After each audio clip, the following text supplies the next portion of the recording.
Good day, grade 9 students. So, as I have told you, I am going to take a video of myself and have a recap of what we have discussed for today for students who were not able to join our Google Meet and for those students who want to review our topic for today.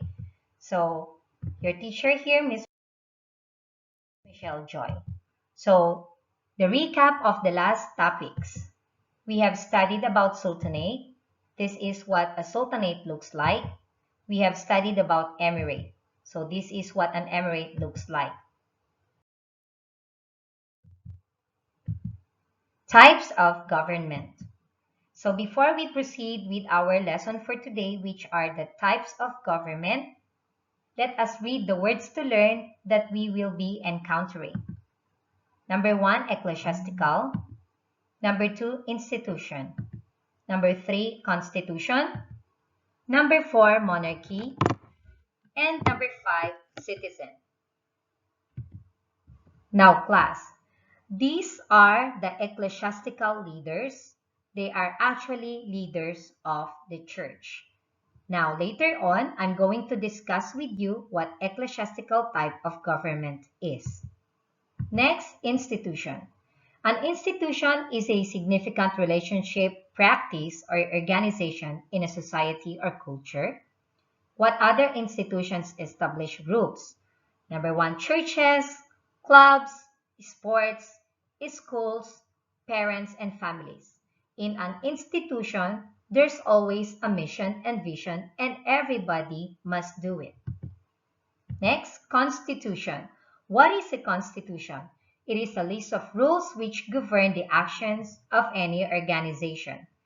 Your student council has a constitution which stipulates the accepted rules of practice. Nations have more complex constitutions, but the purpose is the same. So we have constitution or the leader of the government as a guideline for a better society and for a better nation. Next, monarchy. What is a monarchy? It is a government led by a king or queen.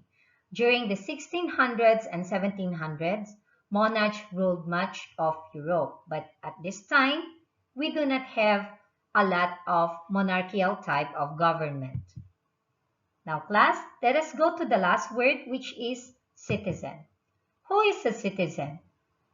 A citizen is someone who lives in a city or town or even a country or nation. A citizen is someone who owes allegiance or loyalty to their country and are entitled to their country's protection because as a citizen of the country, they also pay tax. And when they pay tax, they are entitled with the benefits or the development for the betterment of the people provided by the government. Now, let's repeat the 5 words to learn. Ecclesiastical, institution, constitution, monarchy, and citizen. Now, what are the objectives of the lesson for today? Number 1, students must be able to know what ecclesiastical is. Number 2, students must be able to know what constitutional monarchy is. And I'm sure you already have an idea what these two are because in our words to learn, we have briefly discussed the meaning of these words. Now let's proceed. So please check on your names if your names are here, meaning to say you did not do your PA1 and PA2 yet. This is for 9A and this is for 9B. Now class, let's proceed with our discussion. Ecclesiastical.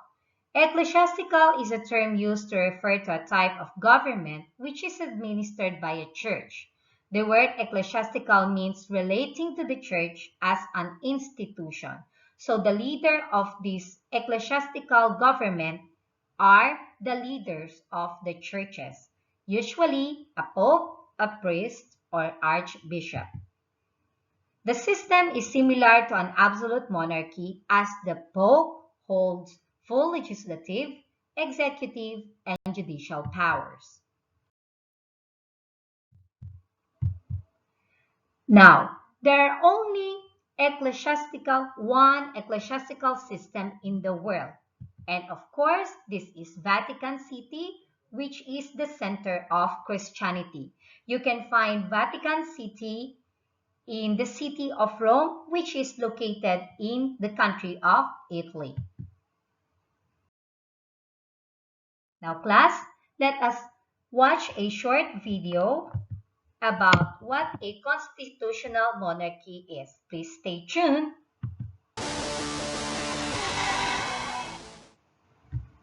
Constitutional monarchy is a form of government where a king or queen acts as the head of state, but is bound by the guidelines of a constitution, regardless of whether the constitution is written, unwritten, or blended.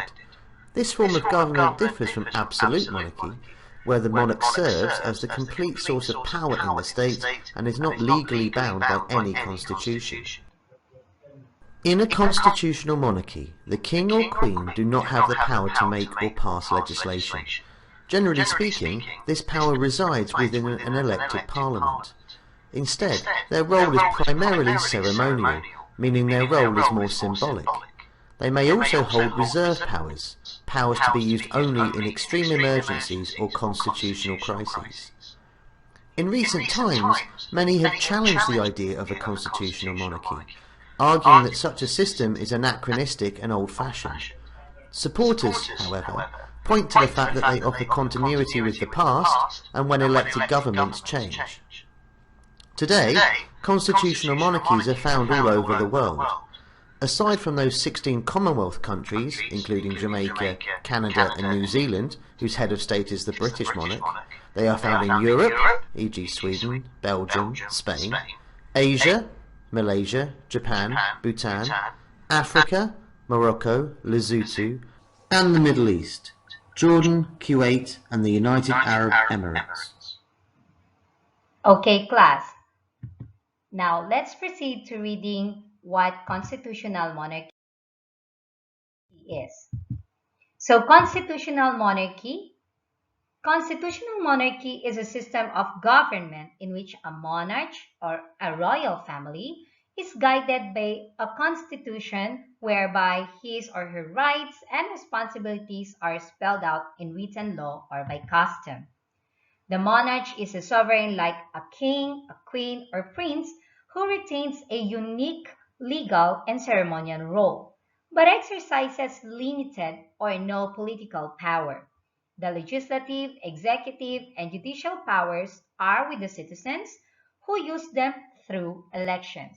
Now, class, in constitutional monarchy, please remember that we have prime minister voted by the people and the monarchy, which were the king and queen, and they inherited their crown from the passing of the king or the queen.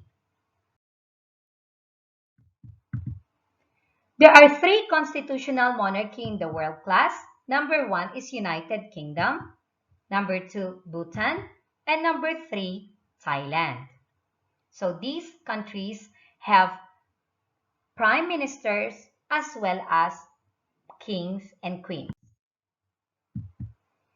Okay, class, so our discussion already ended in here. It's time for me to give you activity.